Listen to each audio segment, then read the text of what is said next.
Hi everyone, welcome to Book Scoop.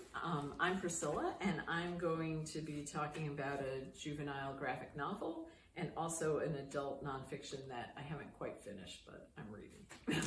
And I'm Marcia, and I'm talking about a young adult novel. And I'm Sarah, and I also have a juvenile graphic novel to talk about. Alrighty. So this is, it looks like Beowulf, but I'm pronouncing it Beowulf, which is a graphic novel children's retelling of Beowulf. And this is just the greatest book ever. And I don't even like graphic novels. And what I know about Beowulf, you could, fit in a thimble. And it's really interesting. So it's about a group of kids in a neighborhood who have to fight the monster, which is this man who moved into the neighborhood who doesn't like kids. And so he has the power to turn them into teenagers.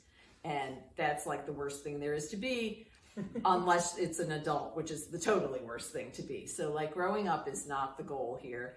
And these kids have to call in a great warrior, Beowulf, to help save them from the monster Grendel. And but in the back, the author talks about how the stories like Beowulf were told in Old English, which was similar to Old Norse. And so there was a lot of alliteration and there were a lot of words that were kind of made up to tell what a place was or what a person was.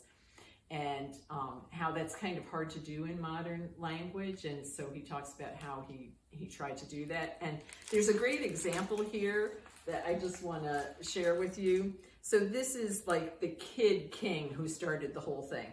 In those days, Carl was born, a crown-destined kid, an orange-haired orphan, oak-strong and owl-wise. At 4 Halloweens old, hunting metal, he found a golden hoard. He told no adult of the treasure till tattlers betrayed him. So it just has like this beautiful language that just gives you this feeling of, sitting around a fire being told these sagas by a great storyteller. And of course, the real Beowulf does have a tragic ending, but this book stops short of that. So like if you've never actually read Beowulf and you kind of feel like you need to know a little bit of what it's about, this is the book to go to. Plus, Beowulf is a girl and she has the coolest outfit ever. I just want this outfit. It is like to die for. So that's a great book. I'm just going to mention adult nonfiction that I'm reading, Saving Time, Discovering a Life Beyond the Clock by Jenny Odell. Jenny Odell several years ago came out with a book, How to Do Nothing, which was about like the attention culture that we live in, the attention economy, I think she called it, and like trying to pull yourself back away from that. This book is fascinating. I haven't finished it yet. It's not an easy read. It's not something you sit down on a weekend and read. It's not lighthearted by any measure. But it talks about our culture's perception of time and how that is like related to inequality in the world, and also how that is related to climate change in the world. She just pulls a lot of research and different things together, thought-provoking. It's a little sad, it's a little enraging. I'm hoping at the end she actually gives some ideas of what to do about it. I haven't gotten to that yet. Get rid of your alarm clock. Yeah. Well, you need to do more than that, way more than that. But really, thought-provoking book, Saving Time. I can't recommend it enough. All right, I read Suicide Notes by Michael Thomas Ford. This is a book about Jeff, a young adult, and his 45-day stay in a psychiatric ward.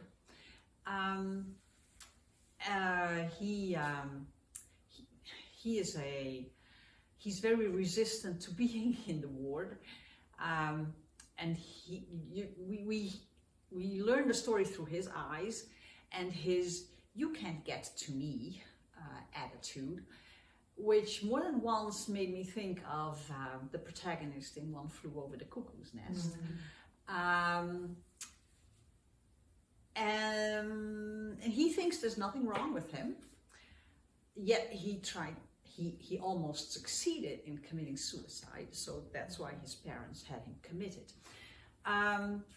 His suicide is a direct result, suicide attempt is a direct result of him discovering being gay. I'm not going to say how, because I don't want to give away the plot. In this book, he finds out what it means to be son, a gay young man.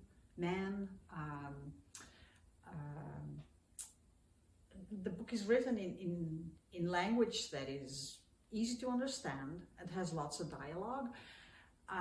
But it's not a fast read because of the topics, the struggles of the gay and the wider LGBTQ population in our society,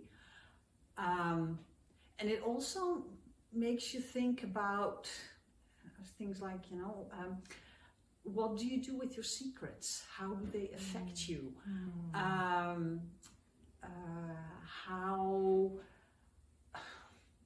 How do you trust people? It's an impressive read. There are difficult episodes in it. And when I finished the book, I realized it's 10 years old. So it's not a new book, but I think it is a very good book. It's still relevant today. Oh, absolutely relevant. Suicide Notes by Michael Ford. That's it. I read A First Time for Everything by Dan Santat.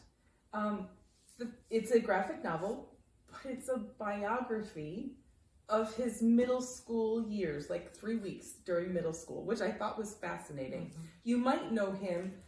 He is the author and illustrator of After the Fall, How Humpty Dumpty Got Back Up Again, Are We There Yet? And I'm not going to remember The Adventures of Beagle? Yeah, it has a longer title than that, For Which You Want to Kill the Cop. But this, A First Time for Everything, it is after his 8th grade school year in the summer, and I think we can all relate to middle school being very awkward, and he is the ultimate of awkward. He does not have very many friends. He was supposed to get up in front of people and do a speech, and that turned out horribly, and people were laughing at him, and he was the butt of all the jokes in the middle school, and he was just feeling really awful about headed to high school and knowing that that was just going to follow him, and his parents signed him up for this trip to Europe. And it was some kids from his school going, and then they met up with another group of kids from a different state. And so it was a large group of them. And it's the different things that happen throughout the trip to Europe. And he ends up learning a little bit about himself. One of his teachers kind of gives him permission to have fun and do things a little outside of the lines from what he normally would have. He meets a girl, which is also very awkward, but it turns out okay. But it's just an interesting view of his experience when he was in 8th grade. The other part that is fascinating, so this was set in 1989, and so some of the things that happen in here, you're like, oh my gosh, how could they possibly let them do that? But 1989, they probably would have. The kids were not supervised the whole time.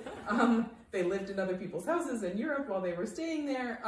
But it's just an interesting read. You get to know a little bit about him and his life story, and it's so relatable being that awkward middle school time and interacting with the preppy girls and the obnoxious boys and finding your place and how you fit in.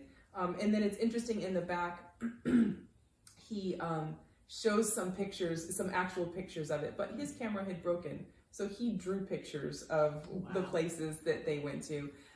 But, you know, a lot of them had lost touch, but with social media back in 2007, they got back in touch again. And so the relationships weren't lost. They've continued throughout adulthood, which is kind of cool too. Great.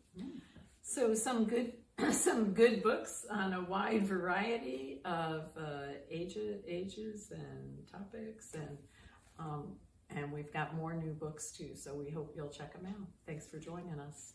Bye. Bye.